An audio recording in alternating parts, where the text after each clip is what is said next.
Hello, everybody. So my name is Fabien Coutant. I'm from Enedis. I'm not a startup. I'm rather a utility, a big company. So just to present it, we have 38,000 of employees. I'm one of them. And so we handle the distribution network. So that means we don't sell electricity to customers. We just bring it. We have the lines, and we also have the meters. We handle the meters. And in this regard, we are rolling out smart meters. Maybe after what I saw, I shouldn't call them smart, I'll just say communicating as meters, because what's really smart is the kind of information that the house that Lily presented can have. Our meters collect information once a day, and if the customer wants it, he can also have his consumption every 10 minutes. That's a big improvement, because years ago, a consumer could have his consumption only twice a year, and he would see on the bill, on the annual bill, this was my consumption. Oh, okay, I didn't know. But now it's a big change, because we collect rich and precise data.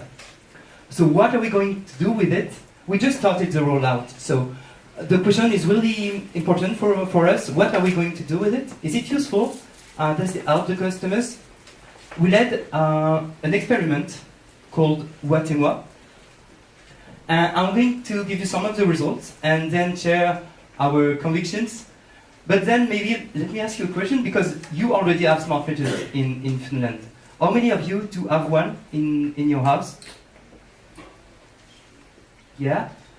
How many already went to see your consumption data?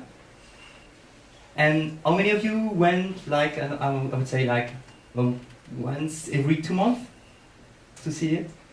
Okay. That was a question for us, because we don't know if people, if we give them this data, would they go to the website? So, yes? I think it's more useful that you don't need to remember to go and check it, but you could order reports to your, for example, your mail or something. Yeah, exactly. Yeah. You can also have pushed information from your supplier or utility. So the question was for us, when we led this experiment, what do people do with the data? So we had 1,000 people for 2 years, and there were no volunteers. So one day they received a mail saying, you have access to your data. They said, what? They didn't know what it was, so we explained it. And we had one website. It was very simple. It just showed the consumption in graphs, and we also had a comparison with other households. And we led several sociological studies to see what they were going to do. And the conclusions, so our first question was, how many are going to go on the website? And we had 1 out of 5 people that went on the website and logged in. And for the one that went more than once a month, it was around 20. That was kind of disappointing for many people, but actually when you have a service that people don't know about and you just give it, even if it's free, you just give it and you say, go to my website, it's not obvious that people just do it. And it's not already in French culture, maybe it's in Finland, but in France, having access to detailed energy data was not obvious.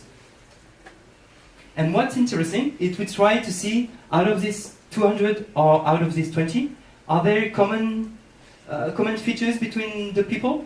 Are they maybe richer people, or maybe retired people that have time to check the data? And we did all kind of research. Is it maybe big house or big consumptions? And the result was no. There was no common features between those people, except their education. So we couldn't find there was as much young people as old people, as retired, as employed, and the only common point between them is there was their education. They didn't want to waste energy or anything.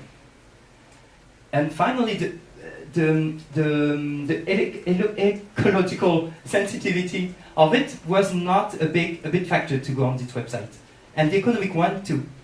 So people did not go on the website to save money. They just went to have control. So what did they do with it? The first thing is that it has a role of awareness. People they realized what it meant, energy. They realized what it meant, the difference between the night and the day, the difference between hot water when it's used, when it's not used, the heating. And for some of them, it started for them for about these 20 people. They started to monitor their consumption, which they did not do before. And for some of them, that was not a lot of people, but some of them started to use the website to check if what they think is good behavior was really. Like, for example, they try to check if the fridge was really consuming less when it was defrozen. They started to do different kind of eating, switching off during the day, switching off a bit later, switching off a bit sooner, and they checked on the website if it was efficient or not. And what's really important is that it changed their perception. Daniel this morning talked a lot about trust, and with this kind of service, it brought a bit of trust. People felt that they had the control over their energy usage. And what was surprising is 40% after 2 years said they had the feeling they had reduced their consumption. I say it was surprising because when we checked the real consumptions, we couldn't find anything. So maybe it was just a leap of faith, but they feel actually they have more control and they behave better electrically speaking. Our conviction is that with the energy transition you talked about, consumer and producer will be key to manage it. Because a greener energy means photovoltaic, wind energy, electric vehicles, storage and demand response virtual power plants. And this is the consumer and the producer who does it. The individual, you, at home, and not a big centralized utility. And secondly, data will be one of the fuel for this transition. All these activities will need data to see if it's economical, if it makes sense economically to have a photovoltaic or wind energy. You have to do models. You have to check. You have to have data to see if it works. And if you want to have a microgrid, you have to make it match the production and your consumption at the same time. So it needs data. And the same thing for all of them. And we are distribution networks. We don't sell energy, so I think it's our goal to deliver this data to the consumer. So what we currently do, so we just started, so it's young. We are rolling out 35 million smart meters in France. And so currently we are putting a website for every people, and they can just see the consumption per year, per month, per day, and per hour. And they will also get a comparison to see if they among the 50% that consume the less or the more, or even maybe the 10% that consume more energy. We also have an open data platform because so that they can compare maybe the load curve between with the load curve of France. And what's important also is we manage a network, so we are a regulated company, it's a public service.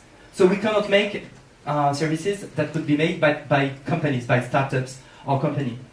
So this data, it's important to make it accessible to suppliers and third party so that they can do new services. This is what we do today, and tomorrow we will put more and more information in our we put more and more data in our open data platform. And we're also asked, because in France, it's like the 2 last years, all legislations and regulators wanted, they only had one word in mind: data. And they wanted us to put all the data from our smart meters online, like in open data. But what we noticed, it's our load curve is like a digital print. If we only have like five 5 points of vloggers, it's unique. It determines one person. So it's really dangerous to put everything online. We really have to make to anonymize this data, and it's not obvious. It's not just adding up like 100 curves and it's done, because, for example, for holidays, some people will be here, some people won't. There will maybe some religious behaviors that can be spotted. So anonymization is a real issue. And to allow, and our mission is to allow this data to be fluid, to be portable. And so we are co-leading a group within the European Union Smart Grid Task Force. It's called MyData. I think I heard the name. I think it's already exists. The startup has its name here. And the first step is to standardize the format of data, and also the mechanism.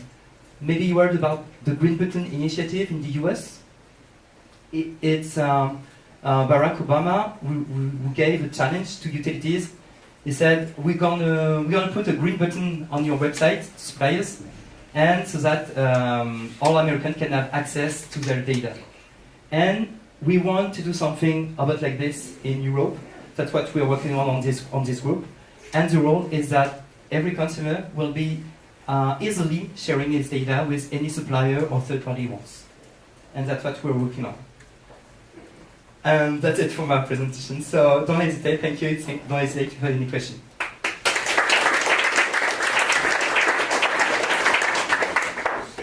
You're also discussing, so there's a question about that the data is biased. I don't know. Can whoever was asking it clarify that? In what sense? Like Was it for me? This question? it's So hard to ask, right? is it? I think it was on the previous speaker. I can just say that maybe it was a question for Lily, but what we noticed in wet and white experiment is that some behaviors are biased. People think they're doing the right thing, but when they have the data, it helps us to realize it was not the right thing. For example, I mean, I heard things that were a bit surprising. I heard an household that were putting the eating only during the night, and during the day it was off because they thought it was better. I don't know how, but then of course with the data they realized it was not better, and they were called in during the day. So anyway, if you have any other question. Okay. Thank you.